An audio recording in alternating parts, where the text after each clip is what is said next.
Hello दोस्तों, welcome to exams UP तक। मेरा नाम है सत्यम मिश्रा और मैं आप लोगों को पढ़ा रहा हूँ करेंट अफेयर सामान्य अध्ययन, जो कि इम्पॉर्टेंट है आने वाले एग्ज़ाम उत्तर प्रदेश दरोगा, लेखपाल, एसएससी जीडी और किसी भी वनडे एग्ज़ाम के लिए, जो कि स्टैटिक जीके का एक पार्ट है करेंट अफेयर। ठीक है, ये डेली एनालिसिस बेस पे मैं आपको कंप्लीट कराने वाला हूँ। टॉप 10 क्वेश्चन लेके आऊँगा, इसलिए इस सीरीज़ का जो नाम है करंट अफेयर सीरीज़ का, वो टॉप 10 सीरीज़ है। ठीक, तो आप लोगों से गुजारिश है कि वीडियो को अंत तक देखिएगा, ध्यान से देखिएगा, और वीडियो अगर अच्छा लगे तो प्लीज़ लाइक कर दीजिएगा, शेयर कर दीजिएगा दोस्तों में, और चैनल को सब्सक्राइब करके बेल आइकन दबा लीजिएगा रोज़ करंट अफेयर शाम को 6 बजे के करीब में देखने के लिए। ठीक है, तो चलिए शुरुआत करते हैं हमारा ये नया टॉपिक। चलिए देखते हैं हमारा आज का करंट अफेयर 14 अक्टूबर 2021 का। पहला क्वेश्चन है इसमें, एम वेंकैया नायडू द्वारा, उपराष्ट्रपति हैं ये हमारे, एम्स दिल्ली के निदेशक, एम्स दिल्ली के निदेशक कौन है? डॉक्टर रणदीप गुलेरिया को कौन सा लाल बहादुर शास्त्री राष्ट्रीय उत्कृष्ट पुरस्कार से सम्मानित किया गया? मतलब कौन से नंबर का था वो, कितनी बार दे चुका है? तो ये कौन से नंबर का था? 22वें नंबर का था। ये 22वें व्यक्ति बने हैं जिनको कि लाल बहादुर शास्त्री पुरस्कार दिया गया। कौन? रणदीप गुलेरिया। ठीक, आइए इसका डिस्क्रिप्शन देखते हैं।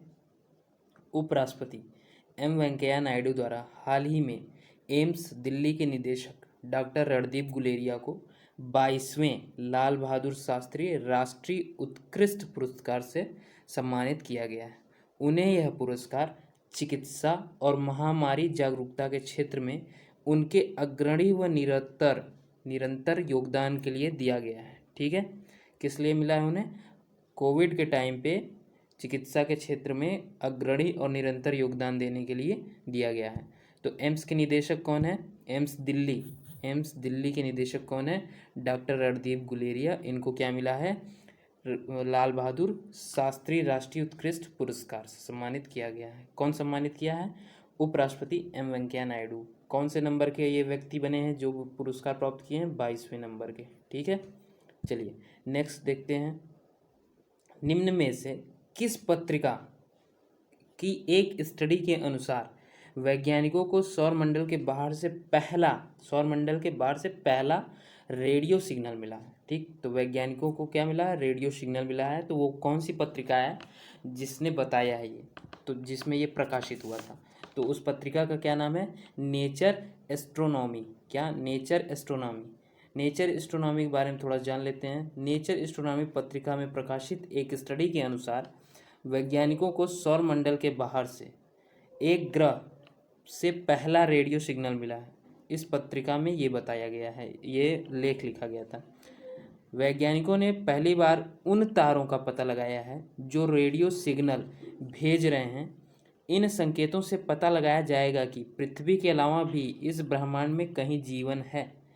अब आप सोचिए, ये जो नेचर एस्ट्रोनॉमी पत्रिका है, ये ज़्यादातर जो खगोलीय शोध होते हैं उनसे रिलेटेड पत्रिका है जो प्रकाशित होती है। ठीक, अब उसने बताया है कि रेडियो सिग्नल मिले हुए हैं, वो उस तरीके से कई ग्रह ब्रह्मांड में मौजूद हो सकते हैं या कहीं पे भी जीवन हो सकता है।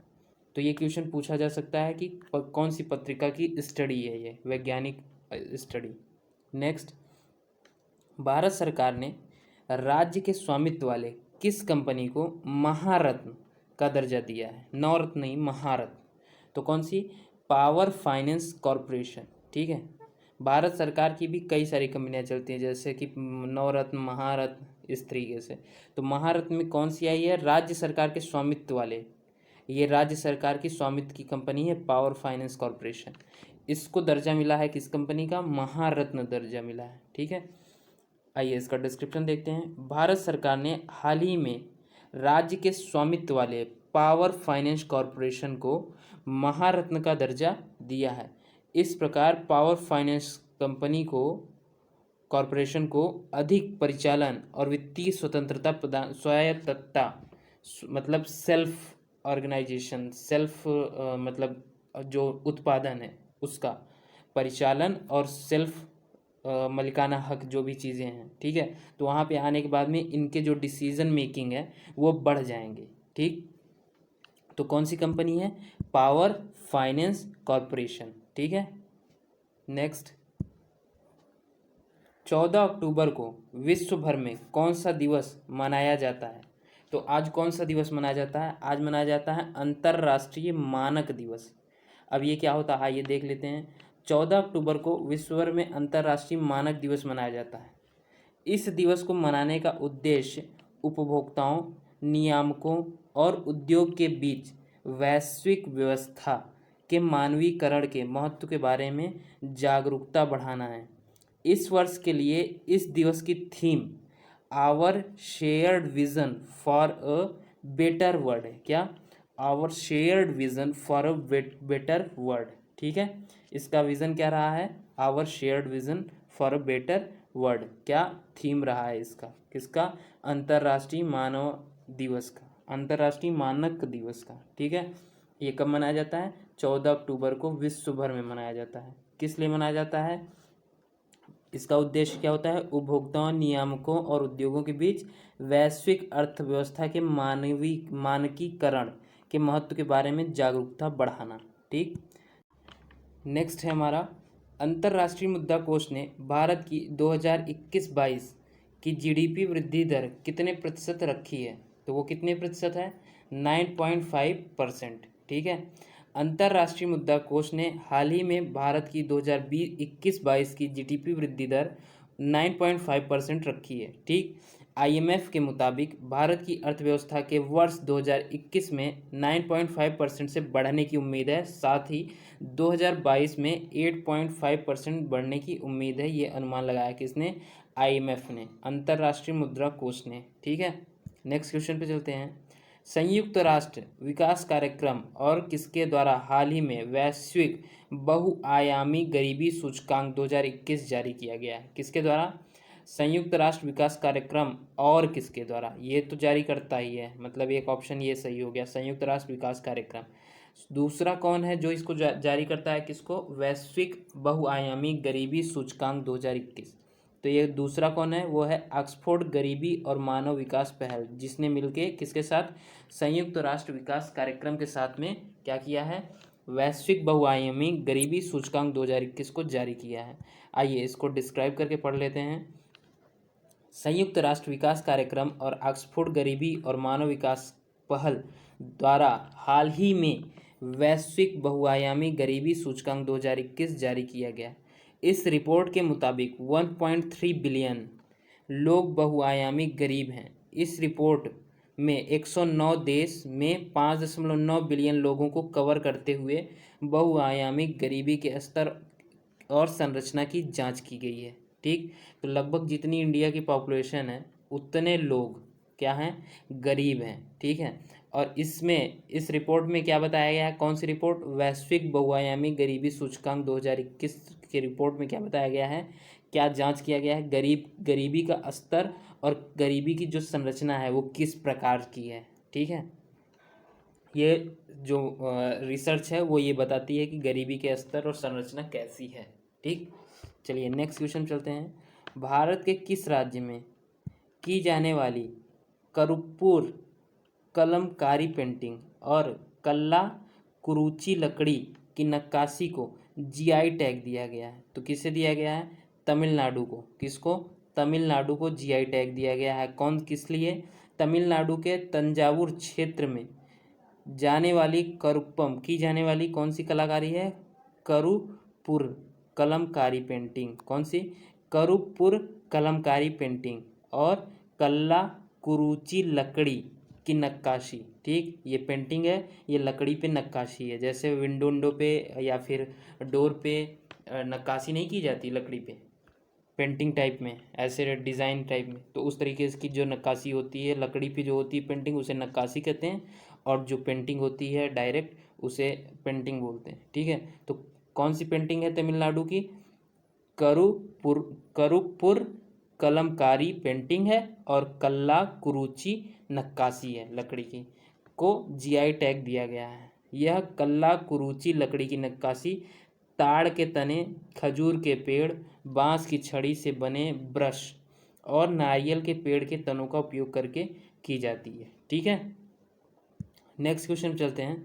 निम्नलिखित में से किस मंत्रालय ने हाल ही में सितंबर 2021 के लिए मासिक आर्थिक समीक्षा जारी किया है? तो किस मंत्रालय ने? वो है वित्त मंत्रालय। जब भी आर्थिक समीक्षा होगी लगभग वित्त मंत्रालय ही उसको संभालेगा, ठीक है। तो आइए इसका डिस्क्रिप्शन पढ़ लेते हैं। वित्त मंत्रालय ने हाल ही में सितंबर 2021 के लिए मासिक आर्थिक समीक्षा जारी किया है। मासिक आर्थिक समीक्षा, ये पहला मासिक आर्थिक समीक्षा है इस साल का। इस रिपोर्ट के अनुसार कृषि क्षेत्र में निरंतर और मजबूत विकास, विनिर्माण और उद्योग क्षेत्र में रिबाउंड, सेवा गतिविधि और राजस्व की बहाली का संकेत मिलता है। किसका? उद्योग के लिए रिबाउंड, सेवा गतिविधि और राजस्व की बहाली, ठीक है, और मजबूत विकास और विनिर्माण, फिर से निर्माण कार्य क्षेत्र में, कंस्ट्रक्शन के क्षेत्र में। तो उसमें क्या बताया गया है? सितंबर 2021 की जो मासिक आर्थिक समीक्षा है उसमें बताया गया है कि मजबूत निरंतर कृषि के क्षेत्र में निरंतर और मजबूत विकास, विनिर्माण और उद्योग क्षेत्र में रिबाउंड, मतलब कृषि, उद्योग, सेवा गतिविधि और राजस्व, ठीक है, इसके बारे में समीक्षा की गई है, ठीक है। नेक्स्ट,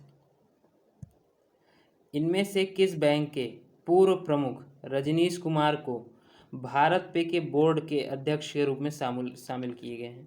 तो भारत पे के जो नए अध्यक्ष हैं वो कौन है? रजनीश कुमार हैं। कौन है? रजनीश कुमार है, ठीक। तो भारत पे का जो बोर्ड अध्यक्ष के रूप में शामिल किए गए हैं, ये पहले किस बैंक के प्रमुख रह चुके हैं? तो वो बैंक कौन सा था? वो बैंक था भारतीय स्टेट बैंक, ठीक है, SBI, ठीक। SBI के बोर्ड अध्यक्ष कौन रह चुके हैं? रजनीश कुमार। अब ये क्या है इस टाइम पे? भारत पे के बोर्ड अध्यक्ष, और SBI के क्या थे? प्रमुख थे, ठीक है।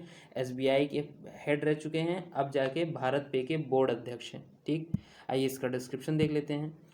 भारत स्टेट बैंक के पूर्व प्रमुख रजनीश कुमार ने हाल ही में भारत पे के बोर्ड में अध्यक्ष रूप में शामिल किया गया है, ठीक है। भारत पे के बोर्ड में वे अल्पकालिक और दीर्घकालिक रणनीतियों को परिभाषित करने में शामिल हुए हैं, ठीक है। जो उनका वर्क है वो क्या है? अल्पकालिक और दीर्घकालिक जो रणनीतियां हैं उनको परिभाषित करेंगे, ठीक।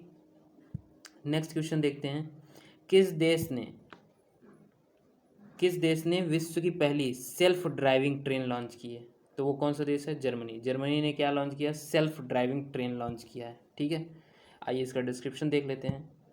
जर्मनी की जर्मन रेल ऑपरेटर डायचे वाहन और जर्मन इंजीनियरिंग कंपनी सीमेंस ने हैम्बर्ग में विश्व की पहली स्वचालित और चालक रहित ट्रेन लॉन्च किया है। यह जर्मनी में उत्तरी शहर के S-बान रैपिड शहरी रेल नेटवर्क में शामिल हो जाएगा, ठीक है, और दिसंबर 2021 से परिचालन और यात्रियों को ले जाना शुरू कर देगा, ठीक। तो ये पहली स्वचालित ट्रेन है, ठीक है। आज का करंट अफेयर यहाँ ख़त्म होता है।